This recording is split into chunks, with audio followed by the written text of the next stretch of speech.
નમસ્કાર વિદ્યાર્થી મિત્રો. Commerce with Pradeep Panchal by Awabai high school Valsad. ધોરણ 11 સામાન્ય પ્રવાહ. વિષય નામાના મૂળ તત્વો. ભાગ 1. પ્રકરણ 2 વ્યવહારોની દ્વિઅસર અને ખાતાના પ્રકારો. એકાઉન્ટમાં સૌથી અગત્યનું ચેપ્ટર તો આ. એના પરથી જ તમને બધું હવે પછી જે શીખીશું તે આવડશે. એટલે બરાબર આ વિડીયોમાં ધ્યાન આપજો. એટલે આખા ચેપ્ટરના જેટલા વિડીયો છે એમાં બરાબર ધ્યાન આપજો. વારંવાર જોજો કે જેથી તમને સારી રીતે આવડી જાય. આ વિડીયોમાં આપણે આર્થિક અને બિનઆર્થિક વ્યવહારની થિયરી જોઈશું અને એને ઉદાહરણ દ્વારા આપણે સમજીશું કે કયા વ્યવહારને આર્થિક કહેવાય અને કયા વ્યવહારને બિનઆર્થિક વ્યવહાર કહેવાય. ધંધાકીય વ્યવહાર બે પ્રકારના હોય, એક આર્થિક વ્યવહાર અને બિનઆર્થિક વ્યવહાર. આર્થિક વ્યવહારની આપણે હિસાબી ચોપડે નોંધ કરીએ છીએ, જ્યારે બિનઆર્થિક વ્યવહારની હિસાબી ચોપડે નોંધ થતી નથી, કારણ કે તેમાં નાણાંની લેવડ દેવડ થતી નથી. હવે આર્થિક વ્યવહાર પાછા બે પ્રકારના હોય, રોકડ કે ઉધાર વ્યવહારની દ્રષ્ટિએ અને બીજું આંતરિક અને બાહ્ય વ્યવહારની દ્રષ્ટિએ. રોકડ કે ઉધાર વ્યવહારની દ્રષ્ટિમાં રોકડ વ્યવહાર, ઉધાર વ્યવહાર અને અન્ય વ્યવહાર. આંતરિક અને બાહ્ય વ્યવહારમાં આંતરિક વ્યવહાર અને બાહ્ય વ્યવહાર. હવે આપણે એ સમજીએ. આર્થિક વ્યવહારો. ધંધાના ચોપડામાં ધંધાના આર્થિક વ્યવહારો જ નોંધવામાં આવે છે. ધંધાના એવા વ્યવહારો જેમનું નાણાંમાં મૂલ્ય માપી શકાય અને જ્યાં નાણાંની લેવડ દેવડ તાત્કાલિક રોકડમાં અથવા તો ભવિષ્યમાં થવાની હોય તેને આર્થિક વ્યવહાર કહેવામાં આવે છે. તમારે આ વ્યાખ્યા લખવાની છે કે આર્થિક વ્યવહાર એટલે શું? તો જે વ્યવહારનું નાણાંમાં મૂલ્ય આંકી શકાતું હોય, પછી એ રોકડ વ્યવહાર હોય કે ઉધાર વ્યવહાર હોય, તો એને આર્થિક વ્યવહાર કહેવાય છે. અને આ વ્યવહારની ચોપડે આપણે નોંધ કરવી પડે છે. ભવિષ્યમાં થનાર નાણાકીય લેવડ દેવડ અંગે વર્તમાનમાં દેવાદાર લેણદારનો સંબંધ ઊભો થાય તેવા વ્યવહારોનો આર્થિક વ્યવહારમાં સમાવેશ થાય છે. એટલે કે ભવિષ્યમાં આપણે પૈસા મળવાના હોય, એટલે કે વર્તમાનમાં આપણે એને ઉધાર માલ વેચેલો છે, તો ઉધાર વ્યવહારને કારણે કોનો સંબંધ ઊભો થાય? તો દેવાદાર લેણદારનો સંબંધ ઊભો થાય છે. તો આવા વ્યવહારની પણ આપણે ચોપડે નોંધ કરવી પડે છે. આર્થિક વ્યવહારની બે અગત્યની બાબતો છે. એક, મિલકત માલ સેવા સામે રોકડની લેવડ દેવડ. બીજું, મિલકત માલ અને સેવા સામે શાક પરના વ્યવહારને કારણે દેવાદાર લેણદારનો સંબંધ ઊભો થવો. એટલે કે આપણે કોઈ મિલકત ખરીદીએ, કોઈ માલ સામાન ખરીદીએ, કોઈક સેવાનો લાભ લઈએ, તો એના પૈસા આપણે રોકડથી ચૂકવતા હોય. એ જ પ્રમાણે આ જ વસ્તુમાં આપણે ઉધાર વ્યવહાર હોય, કોઈ મિલકત કે માલ સામાન ઉધાર વ્યવહાર કરીએ, એટલે કે કોઈ મિલકત કે માલ સામાન આપણે ઉધાર ખરીદીએ અથવા ઉધાર વેચીએ, તો તેને કારણે દેવાદાર લેણદારનો સંબંધ ઊભો થાય છે. આ બે બાબતોમાંથી એક બાબતનું પાલન થાય તો વ્યવહારને નાણાંમાં માપી શકાય અને પરિણામ સ્વરૂપે તે વ્યવહાર આર્થિક વ્યવહાર બને છે. ધંધાકીય આર્થિક વ્યવહારનું મુખ્ય લક્ષણ તેનું નાણાંમાં મૂલ્ય હોય છે. જે વ્યવહાર કરીએ તે વ્યવહારનું મૂલ્ય જો નાણાંમાં આંકવામાં આવતું હોય તો તેને આર્થિક વ્યવહાર કહેવામાં આવે છે. જેમ કે ₹5,000નું ફર્નિચર ખરીદ્યું. આપણે શું ખરીદ્યું છે? ફર્નિચર. ફર્નિચર એ મિલકત કહેવાય. હવે ફર્નિચર ખરીદ્યું છે, બદલામાં આપણે શું કર્યું છે? રોકડા ચૂકવ્યા છે. તો એમાં મૂલ્ય આંકવામાં આવ્યું, કેટલા? તો 5,000. તો આ વ્યવહારને આર્થિક વ્યવહાર કહેવાય અને એ વ્યવહારની ચોપડે આપણે નોંધ કરવી પડે. આર્થિક વ્યવહારો ચોપડામાં નોંધવામાં આવે છે. દાખલા તરીકે રાધેશ્યામ ફર્નિચર બનાવવાનો ધંધો કરે છે. ₹30,000ના લાકડાની ખરીદી કરવામાં આવી. રાધેશ્યામ પોતાના ચોપડામાં આ વ્યવહાર ખરીદી તરીકે નોંધવામાં આવશે, કારણ કે એનો ધંધો શાનો છે? ફર્નિચર બનાવવાનો છે. તો ત્યારે લાકડા ખરીદ્યા તો એના માટે ખરીદી કહેવાય. તો આ વ્યવહારની ચોપડે નોંધ કરવી પડે. ત્યાર પછી આર્થિક વ્યવહારનું વર્ગીકરણ. પહેલું, રોકડ/ઉધાર વ્યવહારની દ્રષ્ટિએ. આ વ્યવહારો 3 પ્રકારે થતા હોય છે. પહેલું, રોકડ વ્યવહાર. રોકડ વ્યવહારમાં એ મિલકત સાથેના રોકડ વ્યવહાર.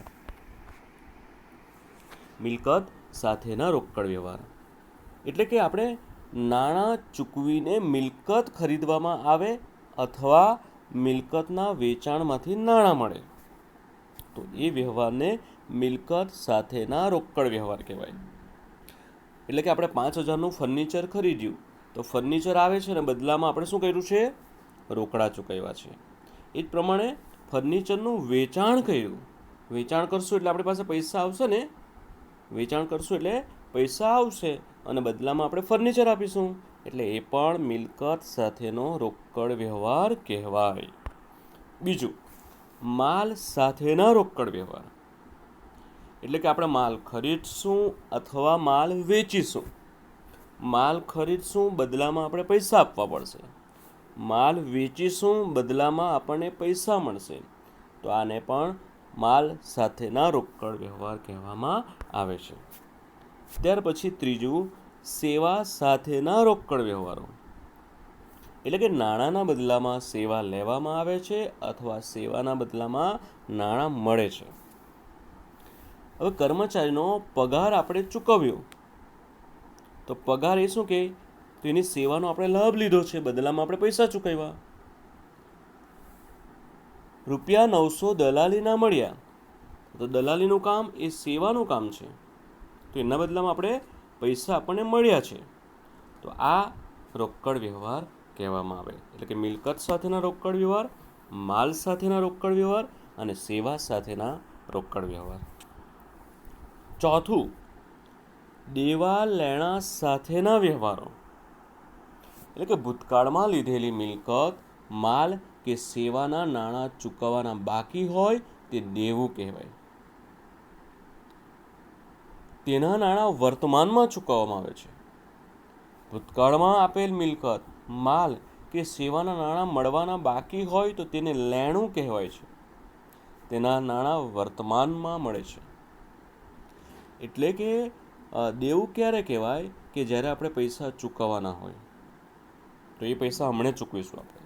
લેણું એટલે શું? તો આપણે પૈસા લેવાના હોય તો એના પૈસા આપણને અત્યારે મળશે, વર્તમાનમાં મળશે. તો એને દેવા લેણા સાથેના વ્યવહાર તરીકે ઓળખવામાં આવે છે. ત્યાર પછી જોઈશું આર્થિક વ્યવહારનું વર્ગીકરણમાં રોકડ અને ઉધાર વ્યવહારની દ્રષ્ટિએ. એમાં ઉધાર વ્યવહાર એટલે કે શાખ પરનો વ્યવહાર.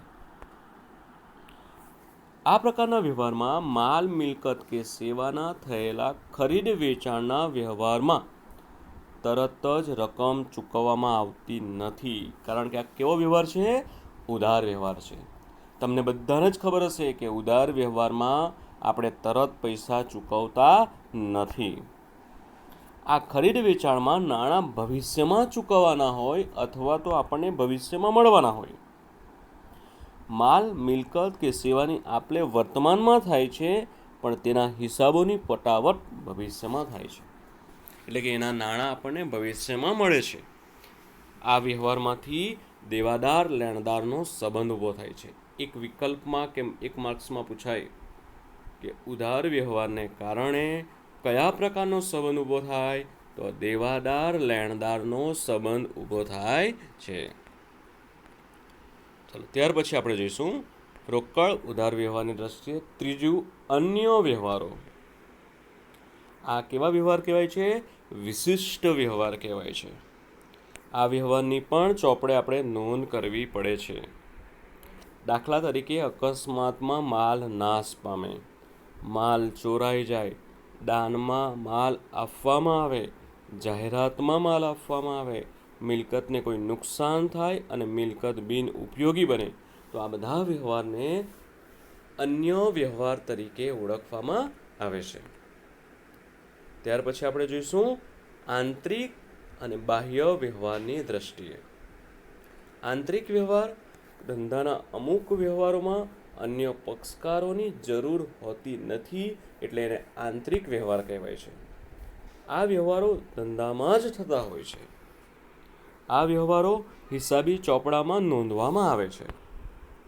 દાખલા તરીકે મિલકત પર ઘસારો, મિલકત અપ્રચલિત થવી, કુદરતી આપત્તિથી નુકસાન થવું, તો આ વ્યવહાર આંતરિક વ્યવહાર છે.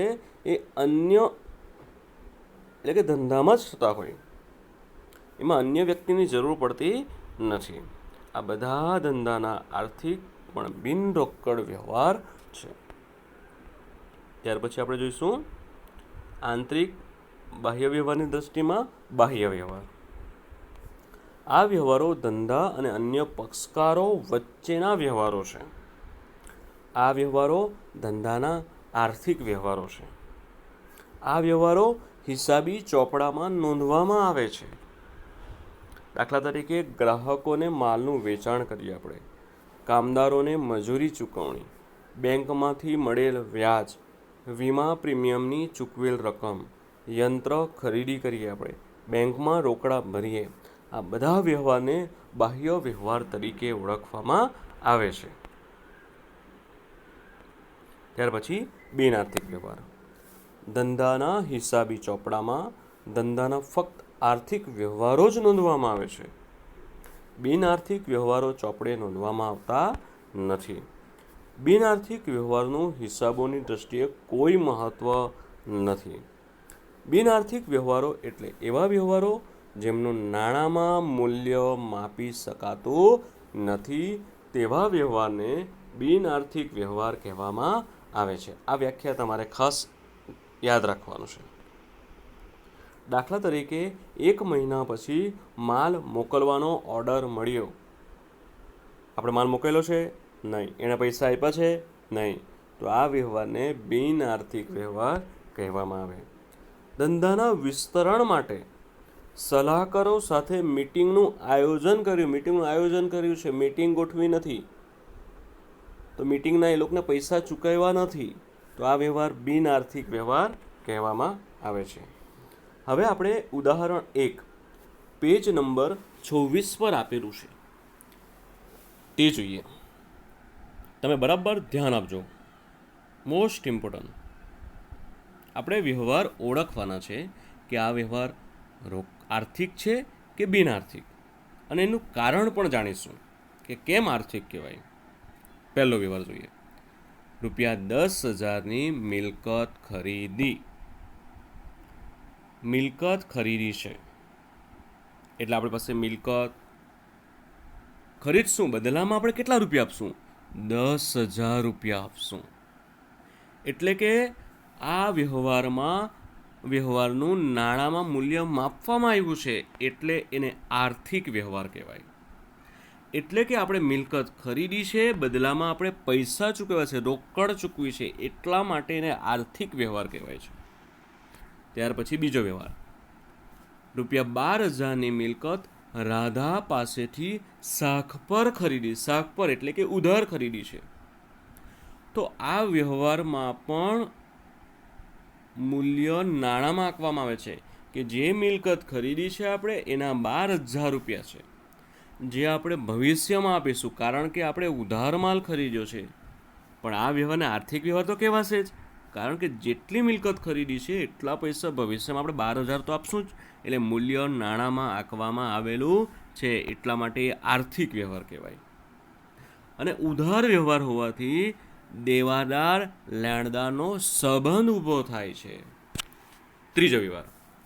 ₹20,000માં મિલકત વેચી. આપણી પાસે મિલકત વેચી છે, બદલામાં શું આવ્યું છે? આપણી પાસે પૈસા આવ્યા છે, રોકડા આવ્યા છે, એટલે એ આર્થિક વ્યવહાર કહેવાશે. એટલે કે આપણે મિલકત સામે આપણને રોકડ મળી છે, એટલા માટે એ આર્થિક વ્યવહાર છે. ચોથો વ્યવહાર, ₹22,000માં મિલકત મીરાને શાખ પર વેચી છે. આપણે મીરાને વેચી છે. કેવી રીતે? શાખ પર. તો આપણને ભવિષ્યમાં મીરા આપણને પૈસા આપશે. કેટલા? 22,000. પૈસા મળવાના જ છે આપણને 22,000. તો એને આર્થિક વ્યવહાર કહેવાય છે. હવે મીરાને શાખ પર એટલે કે ઉધાર. તો ઉધાર વ્યવહારને કારણે કયો સંબંધ ઊભો થાય? દેવાદાર લેણદારનો સંબંધ ઊભો થાય છે. પાંચમું, ₹8,000 મજૂરીના ચૂકવ્યા. આપણી પાસે પૈસા જાય છે, મજૂરી, આપણે સેવાનો લાભ લીધો, બદલામાં આપણે એને પૈસા આપવા પડશે. આર્થિક વ્યવહાર કહેવાય. એટલે કે આપણે સેવા સામે રોકડ ચૂકવી છે એમ કહેવાય. છઠ્ઠો વ્યવહાર, ₹9,000 ભાડાના મળ્યા એટલે આપણી પાસે રોકડ આવશે. તો આપણું ભાડું એ સેવા છે, સેવાનો આપણે લાભ લીધો. એટલે કે સેવા સામે આપણે રોકડ મળેલી કહેવાય. એટલે આર્થિક વ્યવહાર કહેવાય. અને સેવા સામે રોકડ મળી છે. ₹15,000નું દેવું ચૂકતે કર્યું. આપણું દેવું હતું તે ચૂકવી દીધું આપણે. તો એ પૈસા તો આપણે આપ્યા ને, તો એને આર્થિક વ્યવહાર કહેવામાં આવશે. અને એ દેવું જે છે એ આપણે રોકડમાં ચૂકવ્યું છે.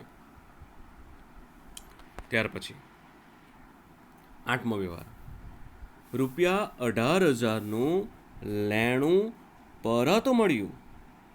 એટલે આપણે જે પૈસા આપેલા હશે તે આપણને પૈસા મળી ગયા. જે લેવાના હતા તે આપણને પૈસા મળી ગયા. તો એને આર્થિક વ્યવહાર કહેવાય. હવે કારણ કે લેણું આપણને રોકડમાં મળ્યું છે.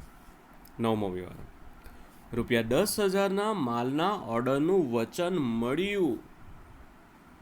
પણ આપણે માલ આપ્યો છે નહીં. નાણાંમાં મૂલ્ય ભલે આંકવામાં આવેલું છે, પરંતુ આપણે ખાલી વચન મળેલું છે. આપણે એને માલ મોકલ્યો નથી કે સામેવાળી વ્યક્તિ આપણે પૈસા પણ નથી આપ્યા.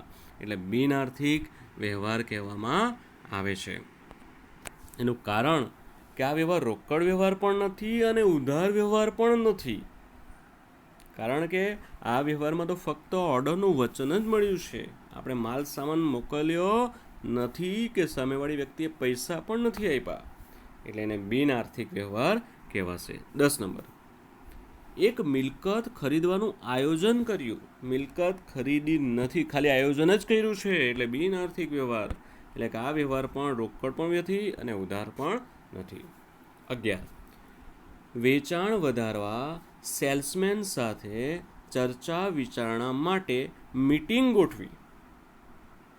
શું કર્યું છે? જો આપણે મીટિંગ ગોઠવી છે વેચાણ વધારવા માટે. મીટિંગ ગોઠવી છે, આયોજન કર્યું છે કે આ તારીખે મીટિંગ રાખશું આપણે, પણ હજુ ચર્ચા વિચારણા થઈ નથી. એટલે એને બિનઆર્થિક વ્યવહાર કહેવાશે. આ વ્યવહાર પણ રોકડ વ્યવહાર નથી અને ઉધાર વ્યવહાર પણ નથી. તો આમાં જે પણ આપણે જોયું એ તમારે તમારી નોટમાં લખવાનું છે. પરીક્ષા માટે અગત્યનું છે. પરીક્ષામાં તમને પૂછાશે કે વ્યવહાર આર્થિક છે કે બિનઆર્થિક. ફક્ત તમારે એનું નામ જ લખવાનું, આર્થિક અથવા તો બિનઆર્થિક. તો તમારે આ ઉદાહરણ 1 અને અગાઉ થિયરી જોઈ તે પણ લખવાની છે. પરીક્ષા માટે અગત્યનું છે. વારંવાર આ વિડીયો જોજો, ઉદાહરણ 1 જોજો અને સમજવાના પ્રયત્નો કરજો. Thank you.